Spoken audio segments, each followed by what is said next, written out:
Nos dirigimos hacia el jardín principal del campus, donde un fotógrafo profesional estaba capturando retratos familiares. Roberto caminaba junto a Valentina, rodeándola con el brazo posesivamente, mientras Fernando y Marisol lo seguían comentando sobre lo distinguida que se veía su nuera.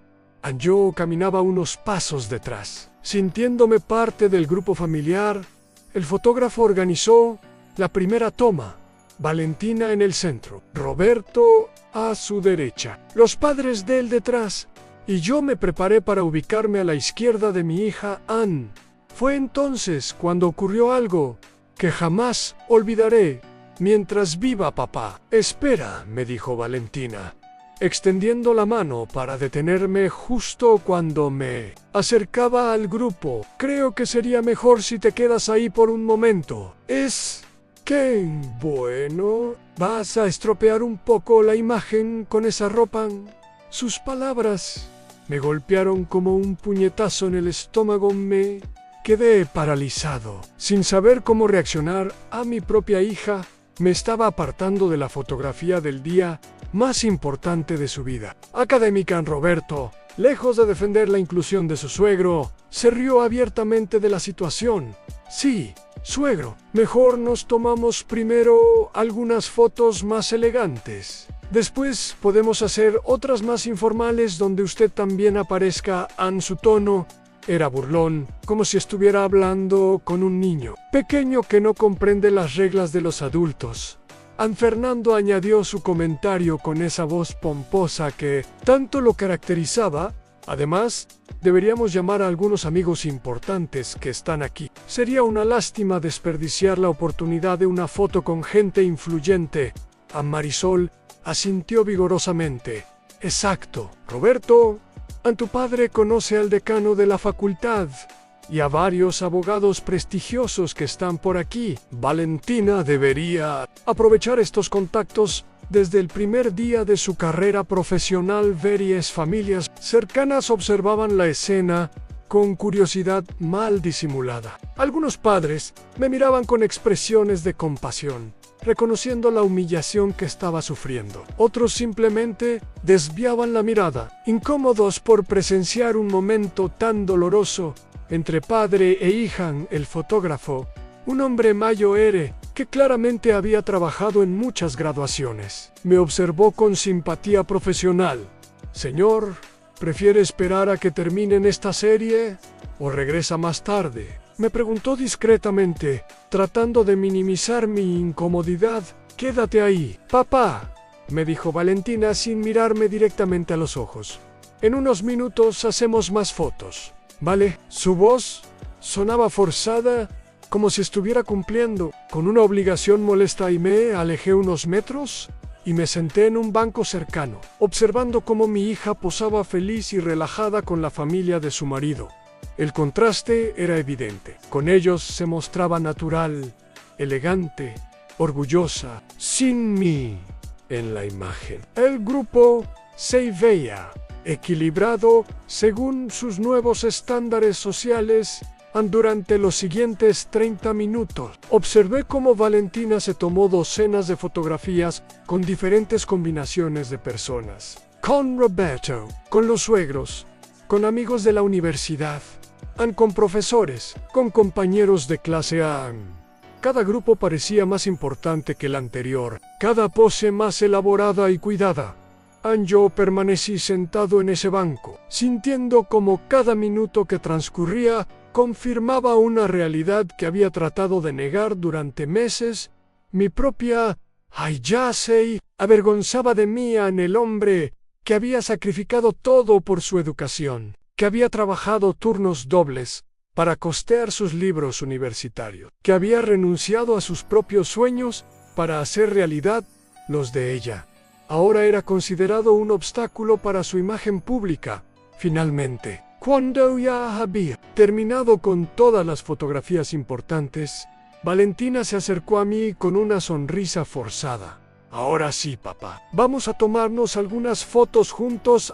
Pero el daño ya estaba hecho. El mensaje había sido enviado y recibido con cristalina claridad. Esas fotografías finales conmigo fueron las más falsas y dolorosas de toda mi vida. Valentina posaba con una sonrisa mecánica, manteniendo cierta distancia corporal, como si mi presencia la contaminara. Roberto permanecía cerca, consultando constantemente su teléfono móvil, evidentemente aburrido y ansioso por terminar con esa obligación familiar. Los Aguirre habían desaparecido discretamente, alegando que tenían una cena importante con contactos profesionales de Valentina.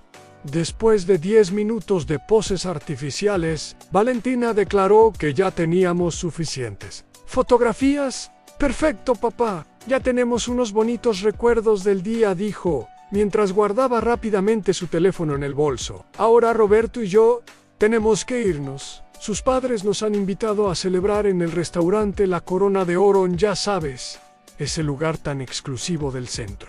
Cuando me llamó para invitarme a la ceremonia de graduación, por primera vez en meses sentí una chispa de esperanza. Quizás este logro académico marcaría un punto de inflexión en nuestra relación. Quizás la madurez profesional traería consigo la madurez personal que tanto había esperado observar en ella. Adquirí mi mejor traje, el único que poseía para ocasiones especiales. Me corté el cabello, me arreglé las uñas lo mejor que pude para eliminar los rastros permanentes de grasa que las marcaban. Deseaba estar presentable para el día más importante en la vida académica de mi hija. Deseaba que se sintiera orgullosa de mí, como yo siempre me había sentido orgulloso de ella. A pesar de todo, el día de la graduación amaneció con un cielo despejado y una brisa suave que parecía susurrar promesas de esperanza. Me levanté temprano, como siempre, pero ese día no acudí al taller. Era el día de la graduación de Valentina, y nada en el mundo me impediría estar presente para celebrar este momento tan significativo en su vida. Me preparé con especial esmero. Me duché durante más tiempo del habitual, frotando mis manos con jabón industrial para eliminar hasta el último rastro de grasa que pudiera quedar bajo mis uñas. Me vestí con el traje azul oscuro que había adquirido hace años para la boda de un primo, una camisa blanca recién planchada y la corbata que Lucía me había obsequiado en nuestro último aniversario. Me contemplé en el espejo, aunque no era un hombre elegante según los estándares de los Aguirre. Lucía respetable y digno. Llegué al campus universitario una hora antes de la ceremonia. Deseaba encontrar un buen lugar desde donde pudiera observar claramente a Valentina. Cuando recibiera su diploma, el auditorio principal estaba decorado con flores y estandartes, y las familias comenzaban a llegar vestidas con sus mejores galas. Me ubiqué en una de las filas centrales, reservando asientos para Roberto y los suegros, como Valentina me había solicitado. Cuando finalmente divisé a Valentina en su toga negra y birrete, mi corazón se colmó de orgullo y emoción. Lucía hermosa, profesional, como la abogada exitosa que siempre había soñado ser. Por un instante, todos los conflictos y tensiones de los últimos meses se desvanecieron. Era mi niña pequeña, la que solía venir corriendo a abrazarme cuando llegaba del taller, la que me ayudaba a organizar las herramientas, mientras Lucía preparaba la cena. Roberto llegó acompañado de sus padres, justo cuando comenzaba la ceremonia. Fernando llevaba un traje gris costoso con gemelos de oro, mientras que Marisol lucía un vestido de diseñador y un collar de perlas que había visto en el escaparate de una joyería del centro, con un precio que equivalía a 2 meses de mi facturación. Se sentaron a mi lado con aires de superioridad, saludándome con esa cordialidad forzada que utilizan las personas cuando consideran que están por encima de ti. Buenos días, Emilio, me dijo Fernando con esa sonrisa condescendiente, que ya conocía bien. Qué día tan especial para la familia, ¿verdad? Nuestra Valentina finalmente será una profesional de verdad. A la palabra nuestra. Me dolió más de lo que quise admitir. Valentina era mi hija. La había criado con Lucía durante 26 años. antes de que los Aguirre aparecieran en escena. Pero ahora ellos hablaban de ella como si fuera su propio logro familiar. La ceremonia transcurrió con la solemnidad habitual de estos eventos. Uno por uno, los graduados fueron convocados al estrado para recibir sus diplomas. Cuando llegó el turno de Valentina, me puse de pie y aplaudí con todas mis fuerzas. "ESA is Mihaija", grité con el orgullo más genuino que había sentido en años a varios padres. A mi alrededor sonrieron, reconociendo en mi entusiasmo el mismo amor incondicional que ellos sentían por sus propios hijos. San Valentina sonrió desde el estrado y me saludó con la mano. En ese momento creí ingenuamente que todo volvería a ser como antes, que este logro académico había madurado su perspectiva sobre la familia y los valores realmente importantes en la vida.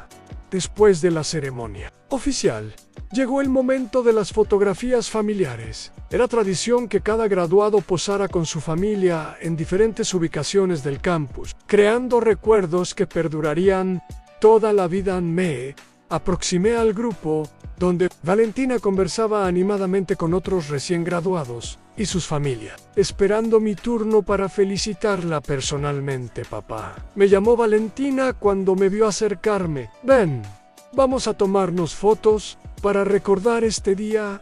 Su entusiasmo parecía genuino, y por un momento pensé que todos mis temores habían sido infundados. Yo, que había edificado mi taller desde cero, que había trabajado 16 horas diarias para brindarle a Valentina la mejor educación posible, que había sacrificado vacaciones, comodidades y aspiraciones personales para que ella pudiera estudiar derecho, ahora era percibido como un estorbo para sus pretensiones sociales. San Valentina, por su parte, absorbía estas ideas como una esponja. Comenzó a evitar mencionarme en sus círculos sociales, especialmente cuando se encontraba con los amigos de Roberto o con sus suegros. En las contadas ocasiones en que se refería a mí, lo hacía de manera vaga, sin especificar mi profesión, como si fuera un secreto familiar que debía permanecer oculto. Fernando y Marisol Aguirre se convirtieron en los nuevos modelos a seguir para Valentina. Estos comerciantes prósperos representaban para ella el estilo de vida al que aspiraba. Marisol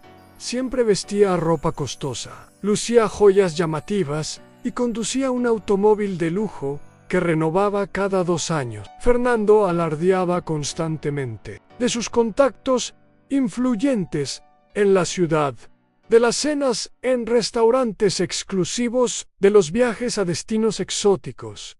Lo que Valentina desconocía, y que yo observaba con absoluta claridad, era que estos mismos suegros, que tanto admiraba, resultaban extremadamente tacaños cuando se trataba de auxiliar económicamente a la joven pareja.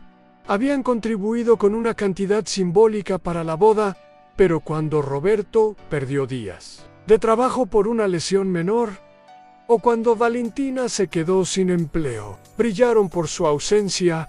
Sus excusas eran siempre idénticas. "Los jóvenes deben aprender a ser independientes", sentenciaba Marisol con aires de superioridad. "Nosotros nos forjamos a nosotros mismos. Ellos también pueden lograrlo".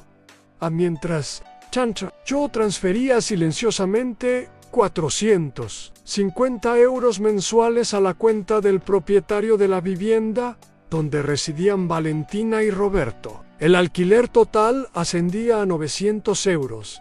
Y sin mi contribución secreta, jamás habrían podido mantener esa casa de clase media en un barrio respetable de Sevilla. Roberto presumía ante sus amistades de poder permitirse esa vivienda con su salario de oficina, ignorando completamente que la mitad del costo provenía del bolsillo del mecánico humilde, al que tanto despreciaban. La ironía de la situación me resultaba amarga, pero instructiva. Valentina vivía cómodamente gracias a mi apoyo oculto, mientras que simultáneamente se avergonzaba de mí públicamente.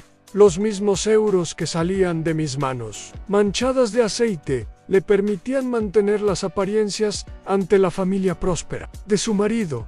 Durante este periodo, comencé a reflexionar profundamente sobre las palabras finales de Lucía. No le entregues nada si no lo merece, Emilio. El dinero sin principios solo engendra monstruos. Cada día que transcurría, esas palabras resonaban con mayor intensidad en mi mente.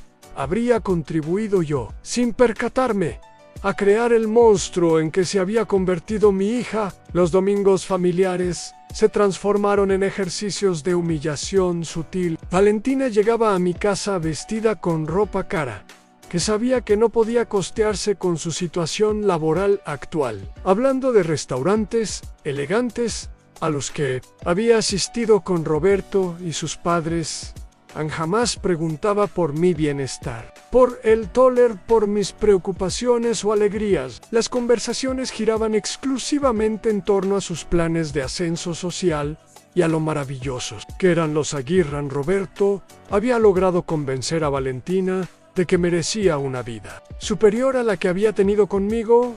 Tu padre hizo lo que pudo, le decía, pero ahora tienes la oportunidad de formar parte de una familia de verdadero éxito. Mis padres pueden abrirte puertas que él jamás podría.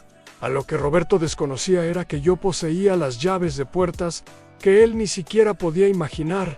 A la herencia de Lucía permanecía intacta en varias cuentas bancarias, creciendo lentamente con las inversiones conservadoras que había mantenido. Casi 4 millones de euros que podrían haber resuelto todos los problemas económicos de Valentina, que podrían haberle otorgado la independencia financiera que tanto anhelaba, pero que permanecían ocultos, esperando el momento en que ella demostrara merecer esa fortuna. En cada noche, antes de acostarme, contemplaba la fotografía de Lucía en mi mesita de noche y le hablaba en voz baja. ¿Qué harías tú en mi lugar?, le preguntaba. Cuando sabré que Valentina ha aprendido.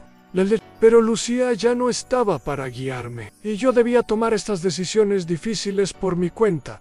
En mayo de 2024, Valentina finalmente se graduó en Derecho tras 6 años de estudios que yo había financiado en gran parte. Había sido un camino largo y costoso, repleto de sacrificios que ella jamás había reconocido completamente.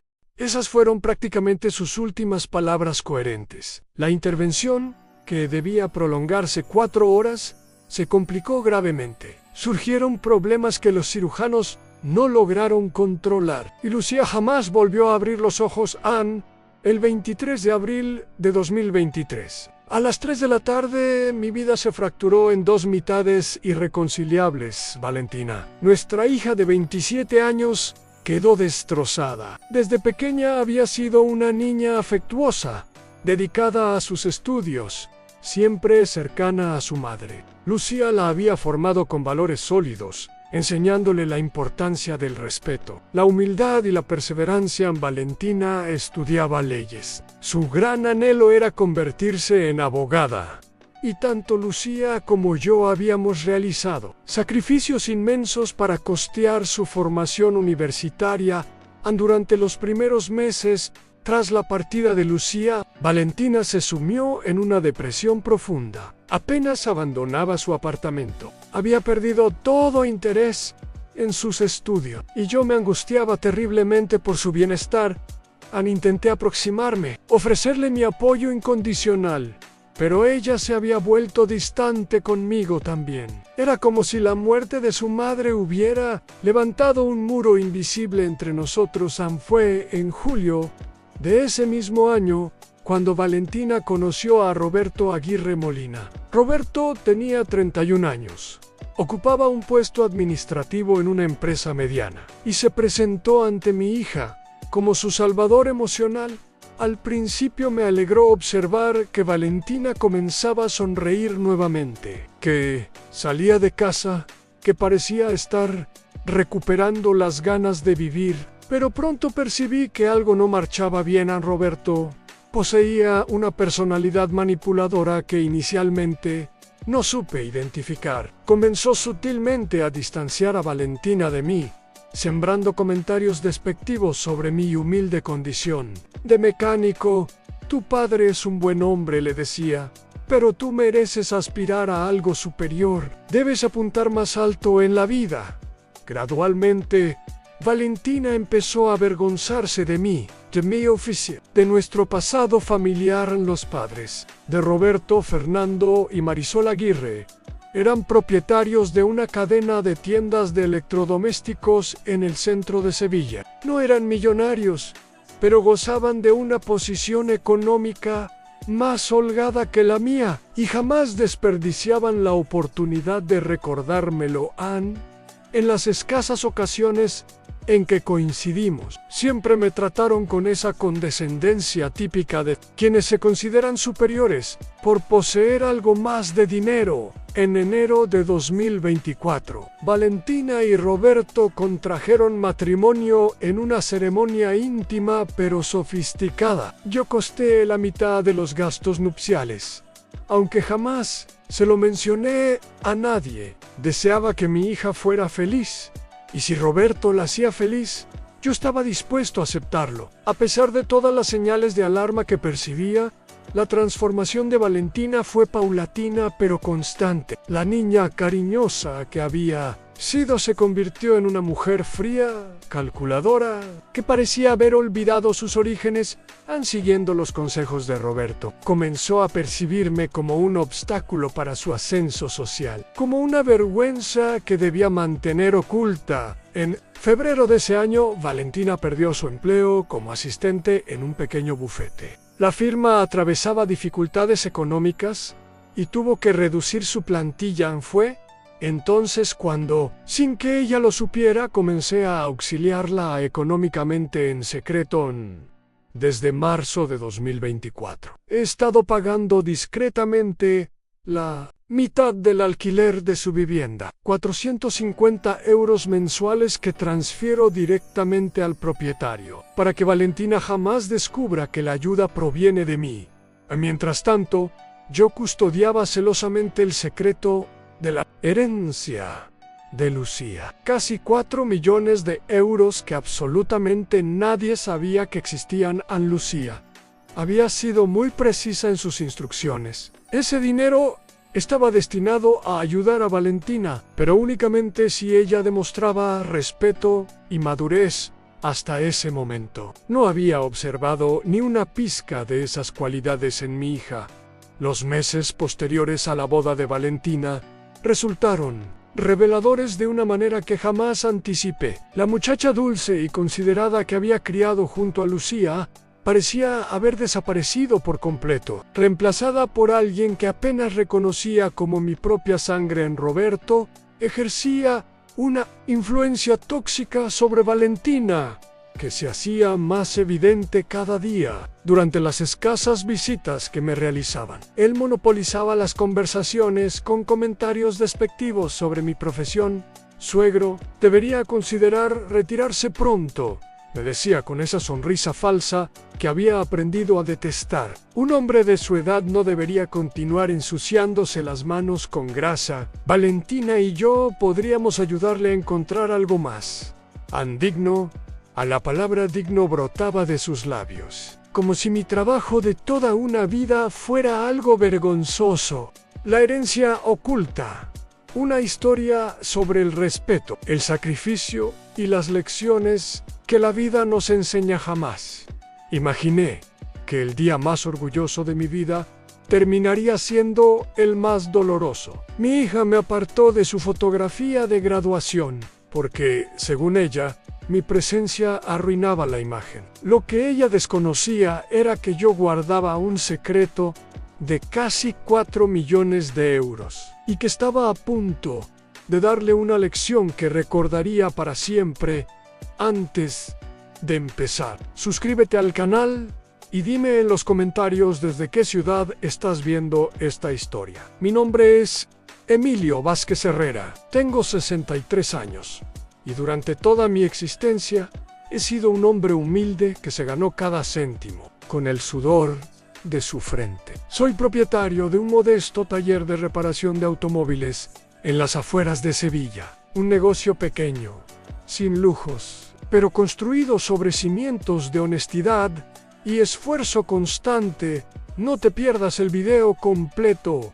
Mira hasta el final para descubrir todos los detalles. Mis manos siempre han estado marcadas por la grasa de los motores. Mi ropa siempre conservó ese aroma característico del aceite lubricante, pero nunca sentí vergüenza por ello. Cada euro que entraba en mi bolsillo era testimonio de mi dedicación y mi trabajo incansable. En el 23 de abril de 2023, mi mundo se derrumbó por completo. Ese día perdí a Lucía, mi esposa, mi compañera de vida, mi razón de ser. Lucía Campos Mendoza había sido el alma de nuestro hogar durante 29 años de matrimonio. Trabajaba conmigo en el taller, organizando las cuentas, recibiendo a los clientes con su sonrisa cálida, siendo mi fortaleza en cada momento de dificultad. Ana era una mujer extraordinaria, inteligente, resiliente, con una mirada que podía iluminar hasta las noches más oscuras de mi alma. Los problemas del corazón de Lucía comenzaron a manifestarse a finales del año. Anterior, los especialistas nos explicaron que requería una intervención quirúrgica delicada, una operación arriesgada, pero indispensable para prolongar su vida. Recuerdo con absoluta claridad la noche previa a la cirugía. Lucía tomó mis manos entre las suyas en aquella habitación de hospital y me reveló algo que transformaría mi destino por completo. Emilio, amor mío, susurró con esa voz serena que siempre lograba tranquilizarme. Existe algo que jamás te confesé. Cuando fallecieron mis padres y liquidamos la propiedad familiar en Córdoba, la cantidad que recibí fue considerable, casi 4 millones de euros. Los he resguardado durante todos estos años en cuentas separadas, invirtiéndolos con cautela, esperando el momento oportuno. Me quedé paralizado. 4 millones de euros durante décadas enteras, trabajando desde el alba hasta el anochecer, angustiándome por cada factura, por cada gasto inesperado. Lucía había guardado una fortuna que habría podido transformar nuestra existencia radicalmente. ¿Por qué nunca me lo revelaste?, pregunté, confundido y herido a partes iguales. Lucía sonrió con esa sabiduría que siempre la caracterizó. Porque deseaba que Valentina creciera, comprendiendo el valor del esfuerzo, trabajo honrado. Quería que fuéramos una familia común, que ella aprendiera a valorar lo que poseía sin convertirse en una persona superficial o materialista. Pero ahora, si mañana algo sale mal, necesito que utilices ese dinero con inteligencia. Valentina cuando contraiga matrimonio, cuando desee establecer su propio despacho jurídico, pero hazlo únicamente si ella demuestra respeto y madurez. No le entregues nada si no lo merece, Emilio. El dinero sin principio solo engendra monstruos. La Corona de Oro era efectivamente uno de los restaurantes más caros y prestigiosos de Sevilla. Una cena para 4 personas allí podía costar fácilmente 350 euros. Una cantidad que representaba casi la mitad de los ingresos semanales de mi taller. Por supuesto, yo no estaba invitado a esa celebración. Era demasiado humilde para ese ambiente elegante. ¿Y no hay espacio para uno más?, pregunté. Aunque ya conocía la respuesta a no, lo pregunté porque realmente quisiera asistir. Lo pregunté para confirmar hasta qué punto había sido excluido de la vida de mi hija. Valentina intercambió una mirada rápida con Roberto antes de responder: es que ya hicieron la reserva para 4 personas, papá. Y además, creo que te sentirías un poco fuera de lugar. Es un ambiente muy formal, con gente del mundo legal. Ya sabes, su explicación sonaba ensayada, como si hubiera anticipado esta conversación. Roberto añadió su comentario con esa sonrisa falsa que había perfeccionado. Suegro, además usted debe estar cansado después de todo el día. Mejor váyase a casa a descansar. Ya celebraremos en otra ocasión, en un lugar más apropiado para toda la familia. La palabra apropiado resonó en mis oídos como una bofetada. Un lugar apropiado para mí sería presumiblemente algún bar de barrio, o una pizzería económica. Lugares que estuvieran a la altura de mis limitados estándares sociales. Está bien, respondí simplemente. Que disfruten la cena. No quise dar el espectáculo de rogar por una invitación que claramente no era deseada. Mantuve mi dignidad intacta, aunque por dentro me sentía destrozado. Valentina me dio un beso rápido en la mejilla. El tipo de beso superficial que das a un conocido lejano, no a tu padre. Te llamo mañana, papá. Gracias por venir a la graduación, sus palabras sonaban como si estuviera despidiendo a un invitado de compromiso.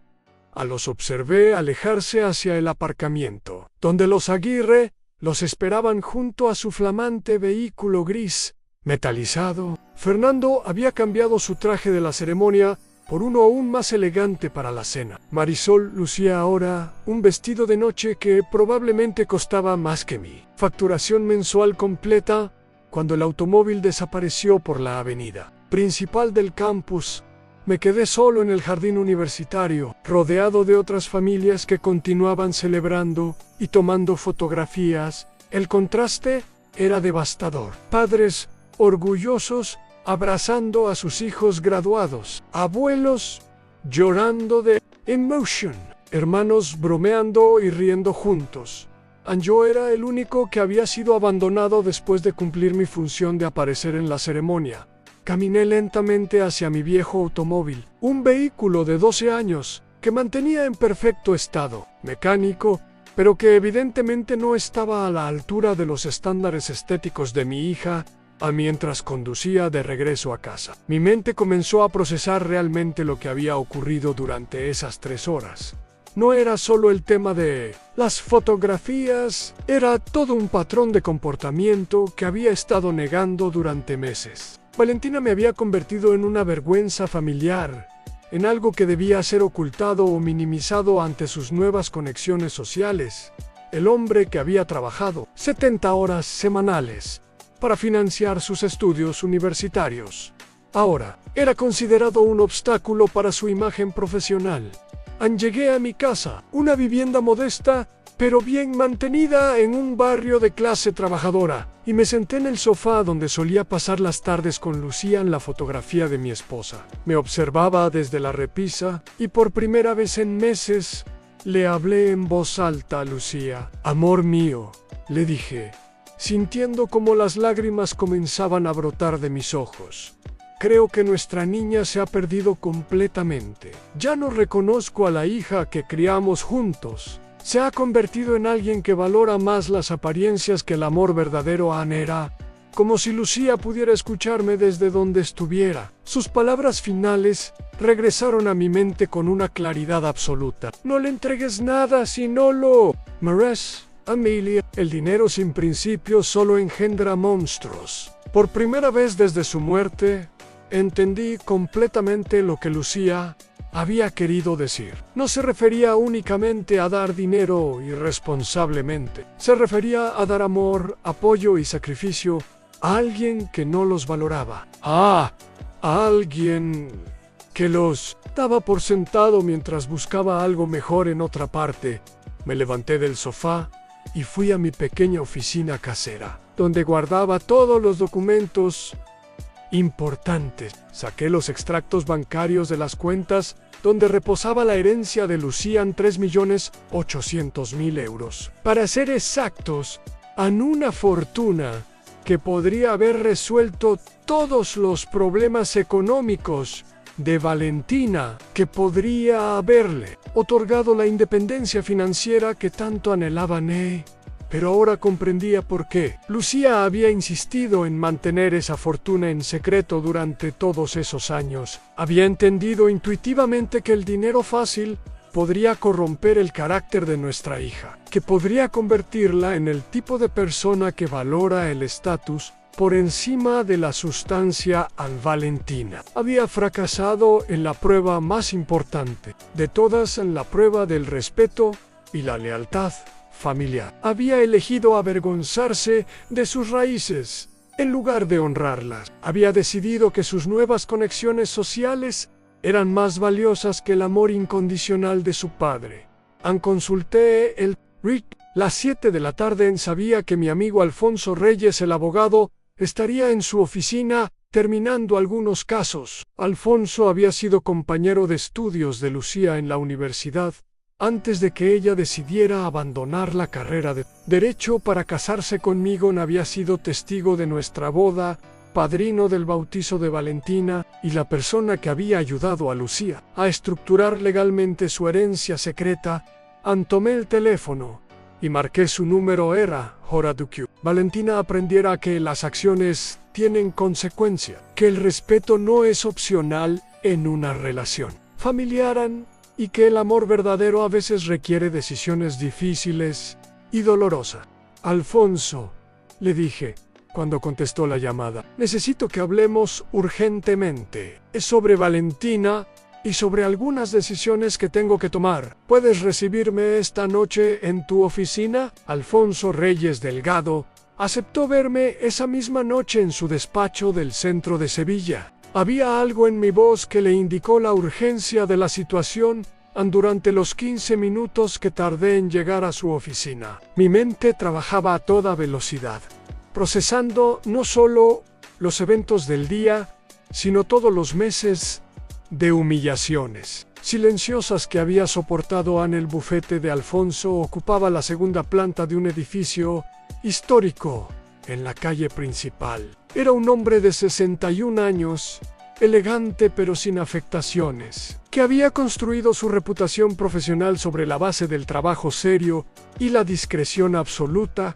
Conocía todos los detalles de la herencia de Lucía. Paul Kelmes había ayudado a estructurar las inversiones y los documentos legales correspondientes. Emilio me dijo nada más verme entrar: tienes aspecto de haber pasado por una batalla emocional. Cuéntame qué ha ocurrido. Me senté frente a su escritorio y le relaté paso a paso los acontecimientos de la graduación. Le conté sobre la humillación pública, sobre cómo Valentina me había apartado de las fotografías oficiales, sobre los comentarios despectivos de Roberto y los suegros, sobre la exclusión deliberada de la cena de celebración. Alfonso me escuchó sin interrumpir, tomando notas ocasionales en un cuaderno. Ahora, continué. Quiero tomar medidas concretas. Quiero que Valentina aprenda que sus acciones tienen consecuencias reales. Lucía me advirtió sobre esto antes de morir, y creo que ha llegado el momento de actuar. Alfonso se recostó en su silla, reflexionando cuidadosamente sobre mis palabras. Emilio, entiendo tu dolor y tu frustración, pero antes de tomar cualquier decisión drástica, debemos considerar todas las implicaciones. ¿Qué tipo de medidas estás contemplando?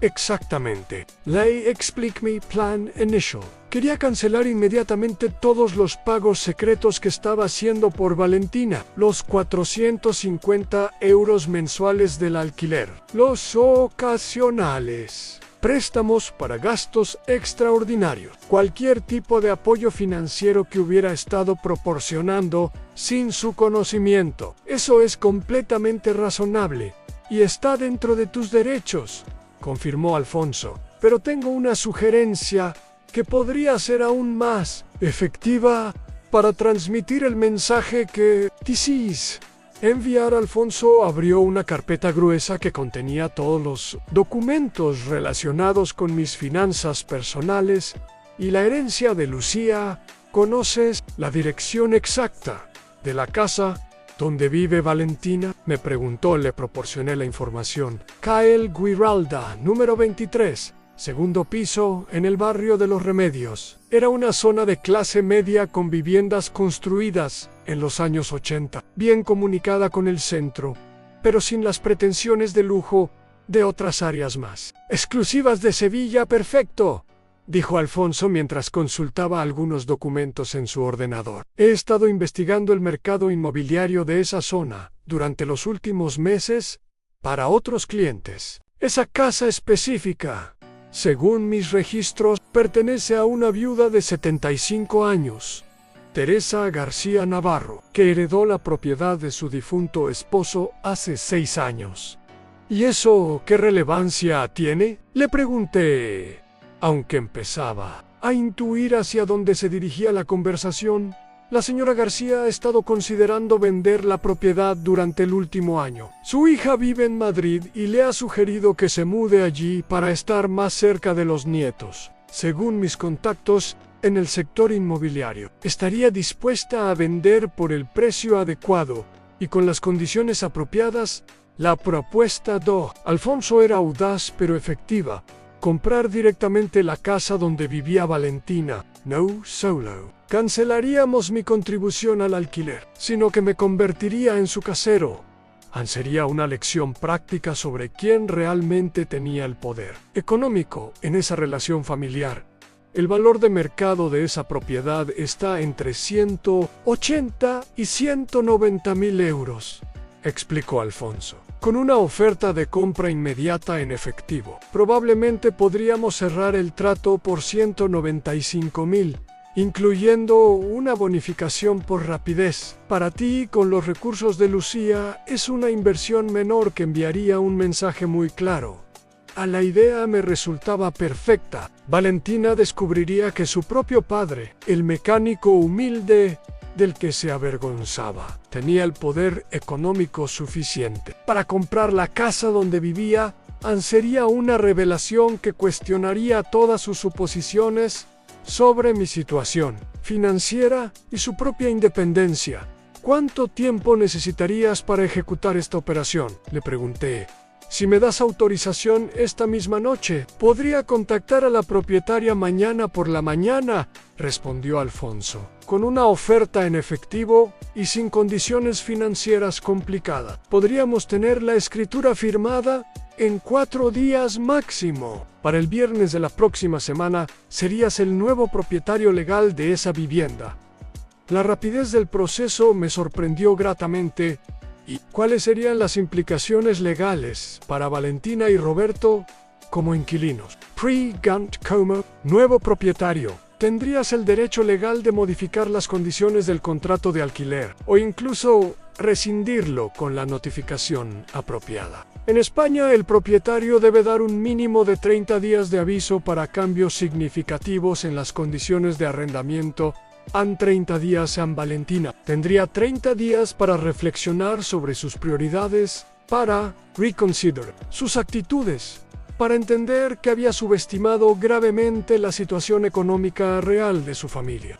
Decidí optar por esa estrategia. No quería ser cruel innecesariamente, pero necesitaba que Valentina entendiera la gravedad de sus acciones. 30 días le darían tiempo suficiente para procesar la situación, buscar alternativas habitacionales y reflexionar sobre las consecuencias de sus decisiones. Los siguientes 4 días transcurrieron con una intensidad emocional que no había experimentado desde la muerte de Lucía. Alfonso trabajó con la eficiencia de un cirujano, ejecutando cada paso del plan con precisión absoluta. En el lunes por la mañana contactó a Teresa García Navarro, la propietaria de la casa donde vivía Valentina, y le presentó una oferta que superaba sus expectativas más optimistas a la señora García. Una mujer viuda que efectivamente deseaba mudarse con su hija a Madrid, recibió la propuesta como un regalo del cielo. 195.000 euros en efectivo,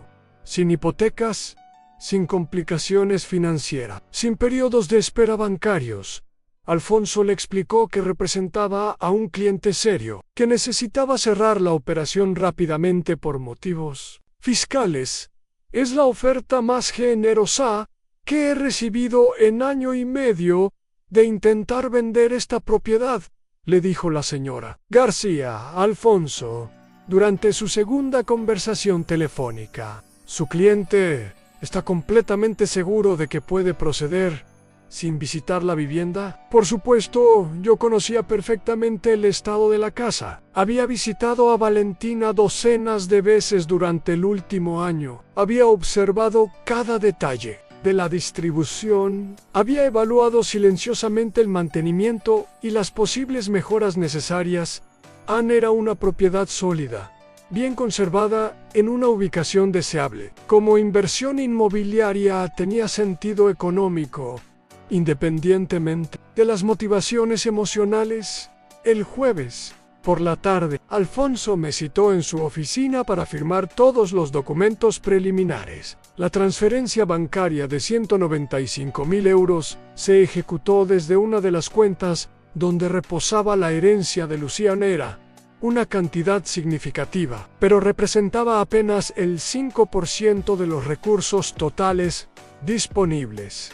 Emilio, me dijo Alfonso mientras organizaba los papeles, he contactado a la administración de fincas que gestiona el edificio. Según sus registros, Valentina y Roberto han estado pagando 900 euros mensuales puntualmente durante los últimos 14 meses. No tienen retrasos, pero tampoco tienen ahorros adicionales depositados como garantía. Esta información confirmaba mi sospecha. La pareja vivía exactamente al límite de sus posibilidades económicas. Sin mi contribución secreta de 450 euros mensuales, jamás habrían podido mantener esa vivienda. Roberto ganaba aproximadamente 1.200 euros netos mensuales como empleado administrativo, mientras que Valentina, desempleada desde febrero, no contribuía con ingresos regulares en el viernes, exactamente una semana después de la graduación. Alfonso completó todos los trámites legales. A las 11 de la mañana, yo era oficialmente el nuevo propietario de calle Giralda, número 23. Segundo piso Aney a las 12 del mediodía. La administración de fincas entregó la notificación oficial a Valentina y Roberto. Decidí pasar esa mañana en mi taller, manteniendo mi rutina normal para no despertar sospechas. Tenía varios vehículos en reparación. Trabajar con mis manos, concentrarme en problemas mecánicos concretos, me ayudaba a mantener la calma mientras esperaba la reacción de Valentina. A las 2:15 de la tarde, mi teléfono móvil comenzó a sonar insistentemente. Era Valentina. Respiré profundamente antes de contestar. Papá. Su voz sonaba agitada, casi histérica. ¿Qué diablos está pasando? Acaba de llegar una notificación diciendo que el propietario de nuestra casa ha cambiado. ¿Y en qué eres tú? ¿Es algún tipo de broma cruel? No es ninguna broma. Valentina, respondí con calma. Compré la casa donde vives, ahora soy tu casero. Hubo un silencio prolongado al otro lado de la línea. Pero eso es imposible, balbuceó. Tú no tienes dinero para comprar una casa. Es solo ¿Un qué, Valentina? Pregunté. ¿Un mecánico pobre? ¿Un hombre humilde que no es digno de aparecer en tus fotografías de graduación? El silencio se extendió durante varios segundos más. ¿Cómo conseguiste el dinero?, preguntó finalmente, su voz ahora teñida de sospecha. ¿Pediste un préstamo? ¿Hipotecaste algo? No, Valentina. Pagué en efectivo a 195.000 euros. Sin préstamos, sin hipotecas, sin condiciones. Eso es imposible, repitió. Pero ahora había un tono diferente en su voz. Confusion. Y quizás, por primera vez en mucho tiempo, algo parecido al respeto. Tu madre me dejó una herencia considerable, expliqué. Casi 4 millones de euros que había guardado secretamente durante años. Ella me pidió que te ayudara con ese dinero, pero solo si demostrabas respeto y madurez. Hasta ahora, no he visto ninguna de esas cualidades en ti. El silencio al otro lado de la línea era ensordecedor.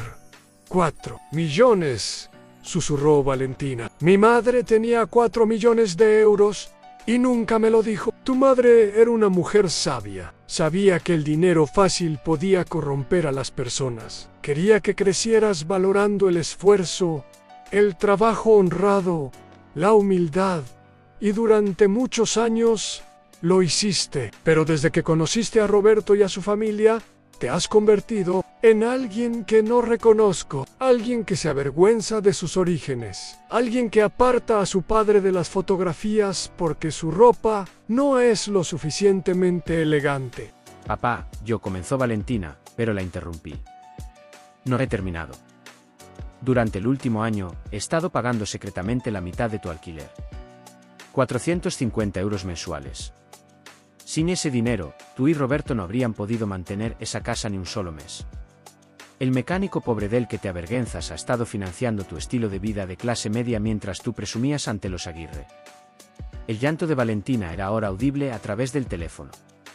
Papá, lo siento, no sabía. Por supuesto que no sabías. Nunca te molestaste en preguntar. Nunca te interesaste por mi bienestar, por mis preocupaciones, por mi vida. Solo te importaba impresionar a tu nueva familia y esconder a tu vieja familia. ¿Qué va a pasar ahora? Pregunto entre sollozos. ¿Nos vas a echar de la casa? Eso depende enteramente de ti, Valentina. Tienes 30 días para demostrarme que la hija que crié con Lucía todavía existe en algún lugar dentro de ti. 30 días para reconsiderar tus prioridades y tus valores. Si al final de ese periodo veo un cambio genuino, hablaremos sobre el futuro. Si no lo veo bueno, tendrás que encontrar otro lugar donde vivir. Papá, por favor, dame una oportunidad de explicar. No necesito explicaciones, Valentina. Necesito acciones. Necesito ver respeto, gratitud y amor genuino. No palabras vacías motivadas por el miedo a perder tu casa. Tienes 30 días. Úsalos sabiamente. Colgué el teléfono y me quedé mirando las paredes de mi taller, rodeado de herramientas y piezas de automóviles. Por primera vez en meses, sentí que había recuperado algo de control sobre mi vida y mi dignidad. Los días siguientes fueron turbulentos. Roberto intentó contactarme varias veces, primero con tono amenazante, exigiendo explicaciones, y después con tono conciliador, tratando de negociar condiciones favorables. Lo ignoré sistemáticamente. Los padres de Roberto, Fernando y Marisol, también intentaron intervenir. Fernando me llamó para proponerme un acuerdo entre caballeros, ofreciéndose a comprarme la propiedad por un precio justo. Me reí antes de responder. Fernando, ¿recuerdas la cena de graduación a la que no fui invitado porque era demasiado humilde para ese ambiente? Resulta que el mecánico pobre tiene más recursos que toda tu cadena de tiendas de electrodomésticos. Así que no voy a vender nada. Y te sugiero que te mantengas al margen de los asuntos entre mi hija y yo. Colgué antes de que pudiera responder. Una semana después de la notificación, Valentina apareció en la puerta de mi casa. Estaba sola, sin Roberto, y llevaba ropa sencilla, sin las pretensiones de lujo que había adoptado en los últimos meses. ¿Puedo pasar, papá? Pregunto con voz humilde. La dejé entrar y nos sentamos en el mismo sofá donde solía pasar las tardes con Lucía. He estado pensando mucho esta semana, comenzó Valentina, mirándome directamente a los ojos por primera vez en meses. Y me he dado cuenta de lo horrible que he sido contigo. No tengo excusas. Me dejé llevar por la ambición, por las apariencias, por el deseo de pertenecer a un mundo que pensaba que era mejor que el nuestro. Asentí en silencio, esperando a que continuara. Cuando mamá murió, perdí mi ancla. Ella siempre fue la que me mantenía centrada, la que me recordaba lo que realmente importaba. Y cuando conocí a Roberto y a su familia, era fácil dejarse seducir por su estilo de vida. Parecían tan seguros de sí mismos, tan exitosos. ¿Y ahora qué ves cuando los miras? Pregunté. Valentina suspiró profundamente. Veo gente vacía. Gente que valora las apariencias por encima de todo. Gente que nunca me ayudó realmente cuando lo necesité, pero que siempre estuvo lista para juzgar. He sido tan ciega, papá. Y te he tratado tan mal. Las lágrimas comenzaron a correr por sus mejillas. Tu madre guardó esa herencia porque quería que fueras una persona de valores sólidos antes de tener acceso a recursos que podrían corromperte. Y tenía razón en preocuparse.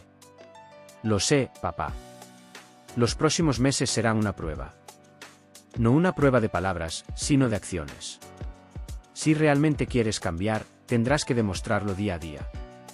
No espero perfección, pero sí espero esfuerzo genuino. Lo haré, papá. Te lo prometo. Me levanté del sofá y me acerqué a la fotografía de Lucía en la repisa.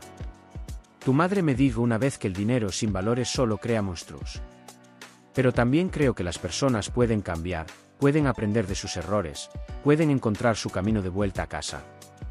Tomé la fotografía y se la entregué a Valentina. Esta era tu madre el día de nuestra boda. Llevaba un vestido sencillo que costó menos de 100 euros. Pero era la mujer más hermosa que jamás había visto, porque su belleza venía de su corazón, de sus valores, de su amor incondicional por su familia. Valentina sostuvo la fotografía con manos temblorosas. La extraño tanto, papá. Yo también, hija. Cada día. Nos abrazamos durante varios minutos, un abrazo genuino como los que solíamos compartir antes de que todo se complicara. Los meses siguientes fueron de reconstrucción. Valentina tomó decisiones difíciles. Se separó de Roberto, quien reveló su verdadero carácter cuando descubrió que no tendría acceso fácil a la herencia de Lucía. Comenzó a trabajar en un pequeño bufete de abogados, aceptando un salario modesto pero ganándose el respeto de sus colegas con trabajo duro y dedicación. Empezó a visitarme regularmente en el taller, ayudándome con la contabilidad, tal como lo hacía Lucía antes de morir. No le importaba mancharse las manos o llegar a casa oliendo a aceite de motor. Poco a poco, recuperé a mi hija. No la versión superficial y materialista que había creado bajo la influencia de los Aguirre, sino la mujer genuina, cariñosa y humilde que Lucía y yo habíamos criado. Un año después del día de la graduación, vendí la casa donde Valentina había vivido con Roberto. Con las ganancias, ayudé a mi hija a comprar un pequeño apartamento cerca de mi taller. Nada lujoso, pero suyo. De la herencia de Lucía, establecí un fideicomiso que le permitiría a Valentina abrir su propio bufete de abogados en el futuro, cuando demostrara la madurez profesional necesaria. El resto permanece invertido, creciendo lentamente, esperando el momento adecuado. Ahora, cada domingo, Valentina viene a almorzar conmigo. Cocinamos juntos, hablamos de nuestras semanas, recordamos a Lucía con amor y gratitud. A veces me ayuda en el taller, sosteniendo herramientas mientras trabajo en algún motor complicado. Las fotos de su graduación, las que me incluyeron a mí, ahora ocupan un lugar prominente en su apartamento. Las otras, las elegantes, con los Aguirre, fueron borradas de su teléfono y de su memoria. Lucía tenía razón. El dinero sin valores solo crea monstruos. Pero también descubrí algo más: el amor verdadero, combinado con firmeza y consecuencias claras, puede rescatar a las personas de sus peores versiones. Mi hija se perdió durante un tiempo, seducida por las apariencias y las ambiciones vacías. Pero encontró el camino de regreso a casa. Y cuando lo hizo, yo estaba esperándola con los brazos abiertos. Porque eso es lo que hacen los padres. Esperan. Aman. Y cuando es necesario, enseñan lecciones que sus hijos nunca olvidarán. Esta historia nos recuerda que el verdadero valor de una persona no se mide por su ropa, su profesión o su cuenta bancaria. Se mide por el respeto que muestra hacia quienes lo aman incondicionalmente, y por la gratitud que expresa hacia quienes sacrificaron todo por su bienestar. El dinero puede comprar casas, pero no puede comprar dignidad. Puede comprar comodidades, pero no puede comprar amor genuino. Y al final del día, son esas cosas invaluables las que realmente importan. Fin.